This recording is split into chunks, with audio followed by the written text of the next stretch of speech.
This is Joel Addis, and this is my presentation for Module 4, Understanding My Community, really looking at El Paso Elementary, but then also Derby Public Schools and the city of Derby. And I apologize in advance, my camera is not working for some reason, and so I've tried this a couple of times and have not been able to get it to work. So, when I look at the customs and traditions of our community, I do tend to start with those that are focused around the school. And so I think about, our homecoming parade, and especially after last year when homecoming was interrupted by COVID and an outbreak on our team. Um, Having that parade and those weekly events this year were significant. You know, we have a very successful high school football program, and our Friday night games are a community event, especially as part of our recent bond. The district has rebuilt our stadium, and it has completely changed, maybe enhanced the tone of those games and events. Our city also has some events that are held annually. We have a Smoke on the Plains Barbecue and Music Festival that is held in June, and then events around the 4th of July, a fall chili cook-off, and then we have some holiday traditions. Community Christmas tree lighting, a Christmas parade, and Christmas in the park. It's really one thing that I love about living in Derby is that, even though we are a fairly sizable community, we still have some of those events where you can get a large portion of the community to come together. And so our Derby school practices as a district support some of these events, and specifically board policy LED, which designates Wednesday nights and Sundays as times where school events cannot be held for family events. And so when we look at the population and characteristics of Derby, this is a population pyramid of Derby that was done in 2021. The median age is 35.5, and there are currently 17,471 adults living in Derby. In terms of the gender ratio, approximately 51% of them are female, 49% approximately are male.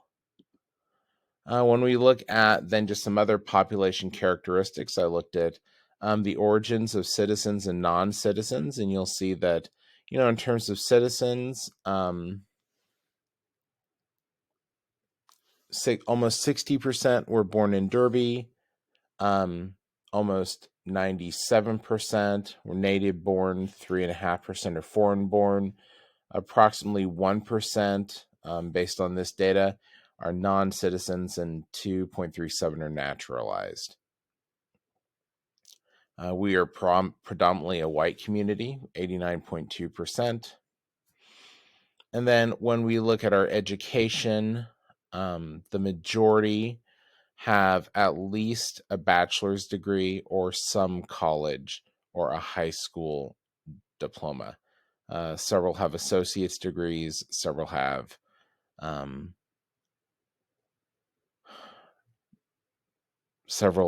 attended some college and some schooling, but almost everyone has graduated high school or gone beyond. When I think about communication channels, I think first, of course, for social media, which is, our official Facebook and Twitter accounts, both for the city and school entities, but then also, sports, different buildings. I note a specific Facebook page, the Derby, Kansas Chatter Facebook page, because it is a page where sometimes there are fantastic things about public education and what's going on in schools, and sometimes it is just a negative well for the community. Now, in terms of broadcast media, we do have local news that's available through our Wichita stations. But in terms of Derby, we have a weekly newspaper, the Derby Informer. Then they also have a digital version that's on their website. It's routine. School news is routine there, and I have written several just opinion articles or have been interviewed for a couple of different articles over the last few years for the paper. The Derby has a city channel, Channel 7, and they do have several things there. They have live notifications and kind of just an informational channel, but then they also stream city council meetings and planning meetings as well as school board meetings. And so, I think how extensively they're used kind of depends on the age of the population and the interest in what's being covered. In terms of community groups, when I think of Derby, I think of our Derby Community Foundation, which raises funds to support community improvement projects. We have an educational foundation, which takes donations to fund educational endeavors through grant works.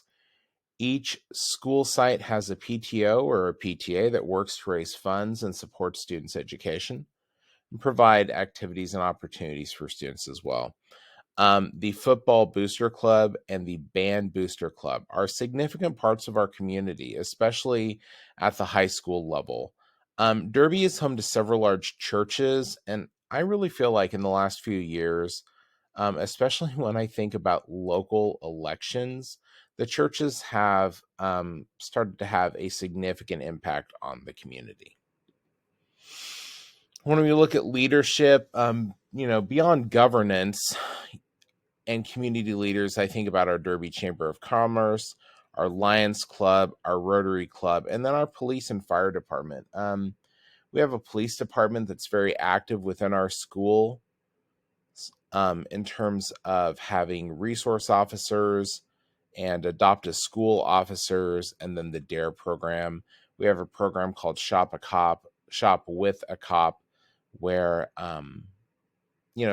kids who might not have money to buy items for family members for Christmas get picked up by a police officer, and then they go and can purchase Christmas gifts.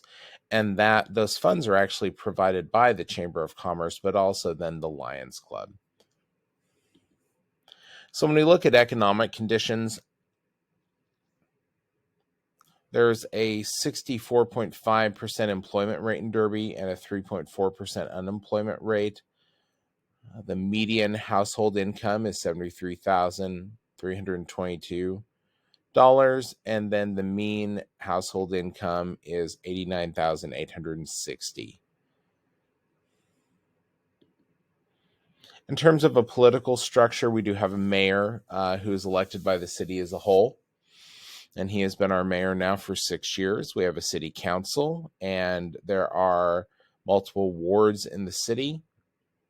We will have some new city council members being seated later this month, and so it will be interesting to see the impact that has on our governance.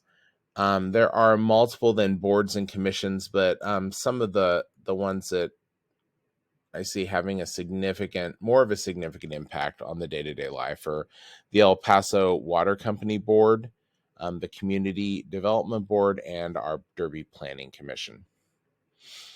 So social tensions. As I was thinking about this, I think there are some national social tensions that you're seeing in public education across the country that we do see at Derby at this point. And, I'm thinking specifically of things like, what is critical race theory and how present is critical race theory in schools and misunderstandings about that. But I really feel like in Derby, the main point of social tension related to public education is the coronavirus and the steps that have been taken, the mitigation steps that have been taken over the last year and a half close to 2 years now by the district and the state and even the county to address the ongoing pandemic. So when I think about previous community efforts to support schools, think about, we had a bond election and the community approved a bond that totaled over $100 million in 2018. And that money went towards renewed facilities across the district.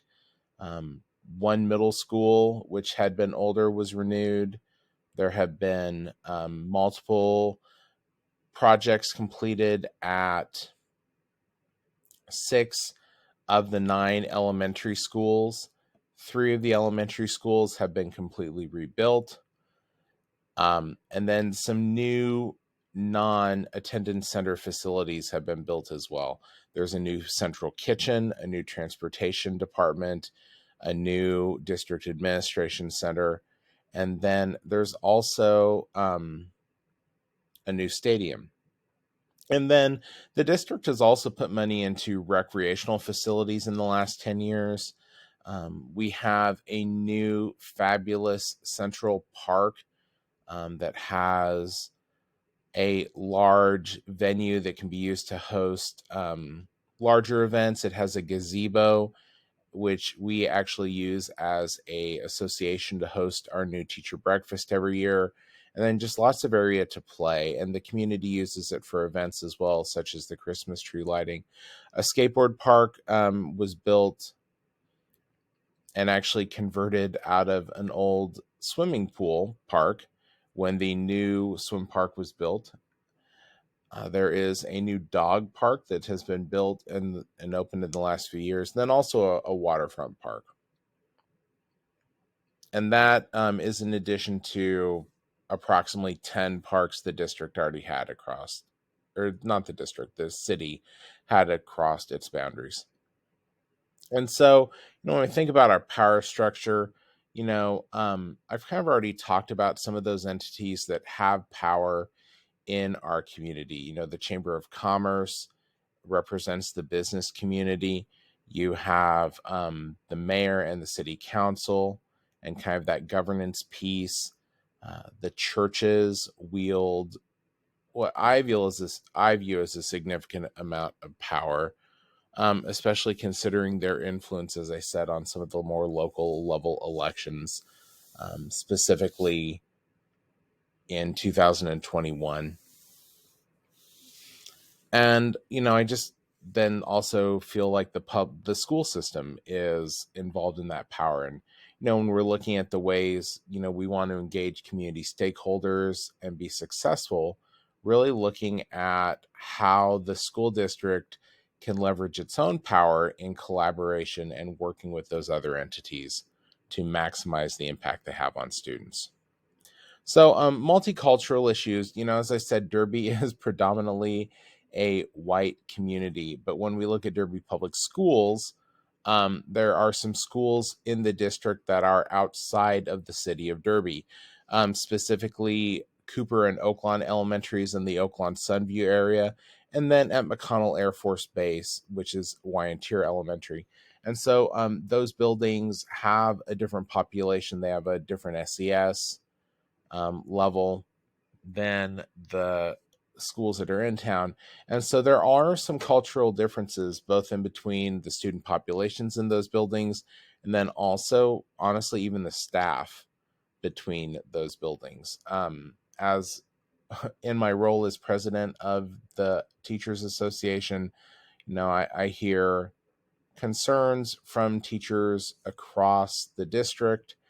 And it's always interesting because there's definitely a feeling that there are the out of town schools and the in town schools. I do think that's been somewhat mitigated by the fact that 2 of the 3 brand new elementaries that have just been completed are at Oaklawn and Cooper Elementary.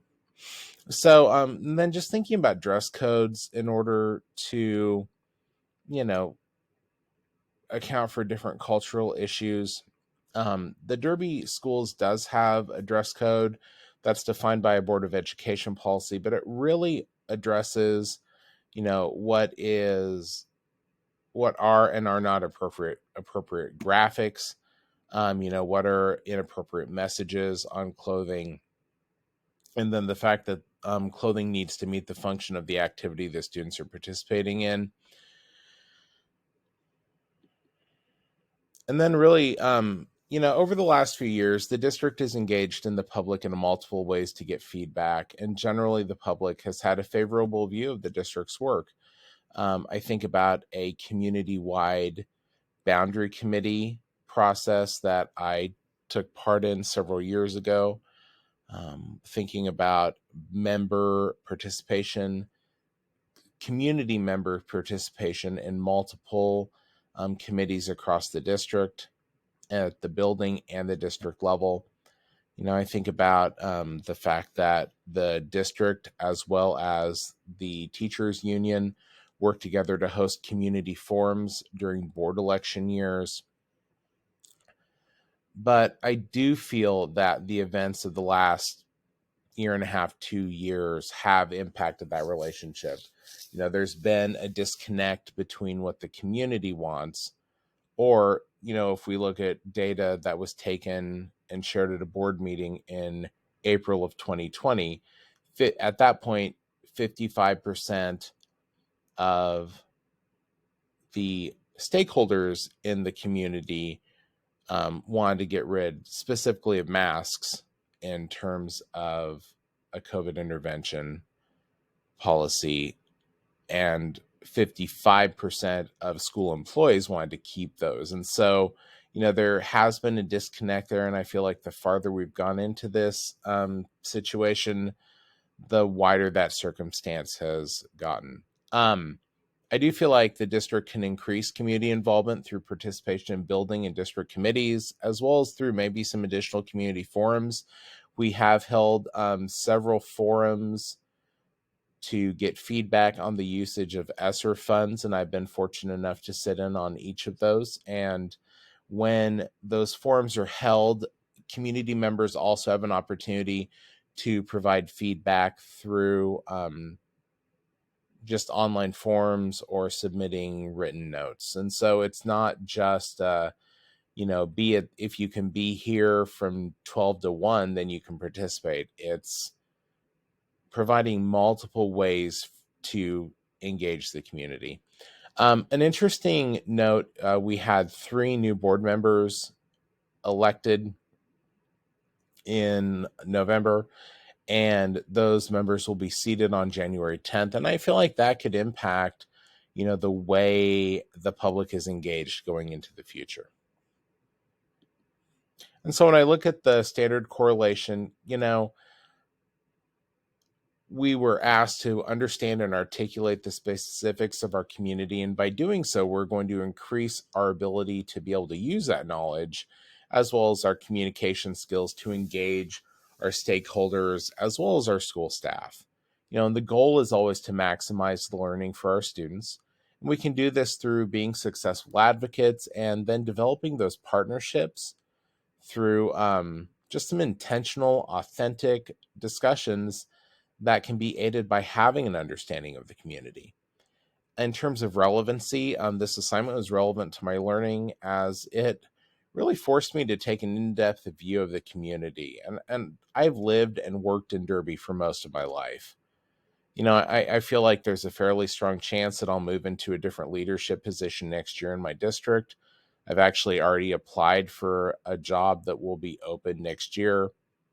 And so we'll see where that takes me.